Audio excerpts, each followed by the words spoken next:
everyone, welcome back to Crafting at Whimsy Wonderland. My name is Stacy. Normally you just see my hands on my videos showing you how to create some beautiful farmhouse decor pieces, but today I thought I'd show you my face and show you my personality a little bit and take you on a tour of my new craft space. Now my daughter just recently moved out. She had a room down in the basement. It was the largest room in the house. It has 3 closets. So she gets one and I get the other 2. One will be used for storage and it is a mess right now, but I will be showing you some organizational ideas on a video to come in the future. And the other closet I'm turning into a sewing center. So every piece of furniture that is in this room was found at either a thrift store, a garage sale, or I found my desk on the corner of the street for free. Perfect price, love that. And it's one of the best desks I've ever had. So when you're looking for furniture for your craft space, I want you to look at it for its potential, not for its intended use. I have one item in here that was a twin size headboard, and it has been turned into a hutch for my cutting center, which is a new addition to my craft room. I'm really excited about that. So I have one dedicated space for my Cricuts and my punches and all that fun stuff. So let me take you on the tour and show you all of the things I've come up with. If you have a piece of furniture you just don't know quite what to do with, post a picture. Let me see it and maybe I can give you an idea of something you can use to change that into something usable. So let's take the tour. First, when I walk in the room, there's a storage niche over here where I keep all of my Christmas stuff. So I've got a beautiful curtain on that because it makes me happy. And I come in and here is the first closet. This is the messy closet that I'm going to show you how to organize on another day. Okay, so as I move along, we move to the second closet. And with this closet, I've decided to leave the doors open. They don't stick out too far. It's a rental. If it wasn't a rental, I'd be taking the doors off. But I've decided to stick my sewing machine in there so I can have my sewing machine in my craft room. I've always ended up having to do my sewing on the kitchen table or somewhere else, but now I have this little table that I picked up at the thrift store for $5. That is an IKEA chair that my husband had gotten rid of out of his office space because it just wasn't comfortable for him. So these doors will stay open, and I'm going to get some decorative tubs to go up on the top shelf to store some large items. I got a huge Michaels haul after Christmas last year, and I have boxes of stuff from those infamous Michaels grab bags. So I have those in boxes so I can work on them as I go. Now, as I come around the corner, I have my paper racks. These 2 paper racks here I got for, I think, $10 a piece at our local thrift store, and a scrapbooking place had gone out of business. There was 4 of them and I wanted all 4, but 2 of them were already sold. So on here is mostly hot buy pads from Michaels. They're all kind of lightweight cardstock, and they've got Christmas ones on the right hand side and everyday ones on the left. There are also some Halloween and fall on the right with my Christmas. I've tried to keep it kind of everyday stuff on one side and seasonal stuff on the other. And then I have my cardstock on another rack from the Goodwill. That rack cost me $9. So I scarfed on that when I saw it. Now, up top you'll see a few of my Cricut cartridges and my battery charger for my hot glue gun, and a few little bows and a big thing of string, and a file that I keep a lot of information on Cricut stuff, projects I'm working on, and sizes I used, settings that I used for different projects. Now, on the side of that paper rack was a little shelf side. It was pegboard. So my husband got me some wood cut, and we made little shelves on the side to store all of my Cricut cartridges, except for about, I don't know, 15 or so of them that are up top because they wouldn't fit. Now the other one has the same thing, but since I wanted to put my cardstock rack there, I can't really access Cricut cartridges on that side. So just got to make it work. Okay, so that is my paper storage. My daughter works at Michaels, so when she gets those hot buys on sale for me, it's amazing. They get really inexpensive. As I rotate back around some more, in the middle of the room is my work table. Now, this cabinet was purchased at the thrift store for I think $10, and it has adjustable shelves on the bottom, and it has 4 drawers in it. This is what supports my work table. On this end anyway.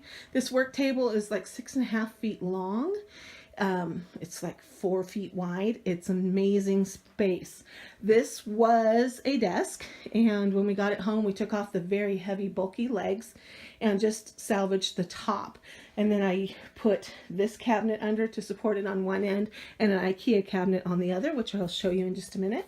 As I come around, I have one of the chairs from my dining room table. And I have a shelf down here that my dad and I restored when I was a kid that I'd always had books on. But I went and got IKEA magazine boxes, and this is how I store all of my stickers and some of my embellishments and things like that. The tags on the front came from Hobby Lobby, and I think they were from the Paper Studio, not 100% sure. And I just have them sorted by everyday and vintage, Christmas. I even have one bin where I put packaging that can be reused. And then down next to that, I have my IKEA cart. Now, I had a lot of different pens and things on that, but I will probably rearrange that now that I've decided where I'm going to put it. I'll probably put some different storage items on that. The next part of my room is this shelf. Now, this shelf, we used to live in Oregon, and there was a local company that made rubber stamps, like craft stamps, and they would go to all the different craft shows and display their wares. And this shelf came from there. This is 3 of their storage display cases put together, stacked on top of each other and bolted together. My husband did that for me. They also had some display cases that sat on top of these, and I actually used those in my craft room, or my craft booth. So on this shelf, you'll see everything is from the Dollar Tree, except for that farmhouse mailbox. That came from Michael's. It was a Mother's Day gift. And let me move in a little closer here. A couple more of those decorative jars. Those just hold random spools of baker's twine. And all of these things, my buttons, some die cuts, clothespins, gems, all those sorts of things, I labeled them with the label maker, but I used these little organizers from the Dollar Tree. Okay, I ordered a case of them, and they just delivered them to the house. And I've been using them for all sorts of things.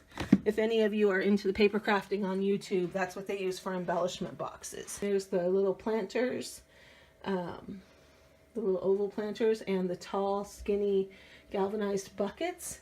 And in these, I just have random things. Most of these things are, this is where I go if I need to tie something together. I've got twine, a couple of empty bins, some more yarn, my everyday twine, baker's twine, that's my Halloween ones right there, binder clips, there's my Christmas yarn, and here's 3 of the jars I was working on one of my videos for storage. I'm still looking for my peanut butter jars. I can only find 2 of them, and I know I have about 10. I'm not sure where I stashed them. Put them in a safe place. And then that bucket is from the Dollar Tree. It needs to get some flowers in it, and that little sign is from the Dollar Tree, and so is that one. As I come around my window, I have my little essential oil diffuser to keep it fresh. I have another IKEA storage unit. I got it at the thrift store for like $10. It only had the 4 white buckets in it. I came across the green one a couple weeks ago, so now I just need to find one more. I could just go down to IKEA and buy a new one, but that takes the fun of the hunt out of it. So I have the drawers labeled with what's in them, and I separate out my dry adhesives like tape and foam mounting squares with my liquid ones. So I have all my E6000 and glue sticks and spray adhesives and whatnot in this one. And I don't have the other ones all completely organized yet because it's a new space and I don't know exactly how I want to use it yet. And then on the other side of the work desk or work table is another IKEA shoe shelf, for your closet. And I got that at the thrift store for $3. It was still in the box. And all of those boxes came from Michael's. If you watch, they put them on sale for $2 quite often. And so this tabletop is being supported by my IKEA shelf and by that brown cabinet I showed you at the beginning. Okay, and it's pretty sturdy, but it's a full 6.5 feet long or so and 4 feet wide, and it's an amazing workspace. Then as I turn around to the corner, I have my desk that I found for free on the corner of the street. and it has a cupboard and a drawer and a slide out tray for my keyboard. And my computer is there, my camera is mounted up there, and I just have some extra tools. Now, that's my Ryobi glue gun that I showed you in my videos before, but it's a rechargeable. This is so worth the money. And I love having that rechargeable battery, and my charger is just up there on top of the paper rack with my Cricut cartridge. And then I have my pencil sharpener. If you do any writing at all, a pencil sharpener is a good investment. There's my camera, wet wipes, because I'm always cleaning up messes, wet glue, some of my paint brushes and rulers, my lighting. Over here is my organizational planning station. I'm working on a Christmas in July series, and that's the list of what videos I've got done and what I still need to work on. But all of my videos, my how-to videos, are filmed right here at this desk. Then I have my doggy chair, because if I don't have my doggy chair, my doggy tries to get in my lap. This is my cutting center. This is what I was telling you about at the very beginning. That hutch on top was a twin bed headboard. We took the brackets off.